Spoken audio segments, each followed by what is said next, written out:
Hoy Otlog, kanina pa kami takbo ng takbo. Baka naman gusto mo kaming iangkas. Ay, oo nga pala. Nakalimutan ko. Ayun, nakaramdam din si Otlog. Diretso mo lang Otlog. Papunta tayo dun sa Halloween party na pupuntahan namin ni Alex. Ay siya, kapit mga bata.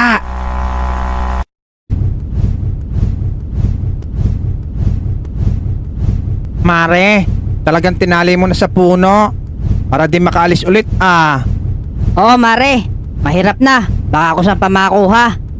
Tara na Mare, hanapin na natin yung mga bata. O siya, sige, tara na.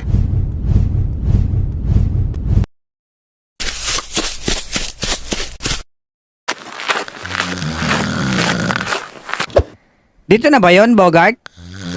Oo nga Alex, dito na yon. Kaso, di tayo makapasok. Oh, no costume, no entry nakalagay. Pasok na kayo sir. Kanina pa nag-start ng party. Hindi pa kami nakasuot ng costume. Ay hindi pa ba? Akala ko yung nakamaskara na kayo eh. Sorry. Aba, nangakasar pa si Manong Guard. Ikaw nga kamukha mo si Smegol. Pero buti na lang mga bata, ready ako. Nakapagdala ako ng pamalit. Yun, buti na lang may pakinabang si Otlog. Okay, pagbilang ko ng 3, magpapalit na tayo ha. 1, 2, 3. Wow, bagay na bagay sa'yo suot mo, Bogart. Ang pogi mo. Lagi naman akong pogi, Lex. Up, up, up, up, up. Thank you for the rose.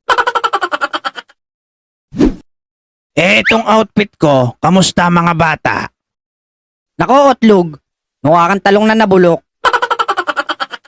Buisit ka talaga, Bogart. Tara na, pasok na sa loob. Thank you for the rose.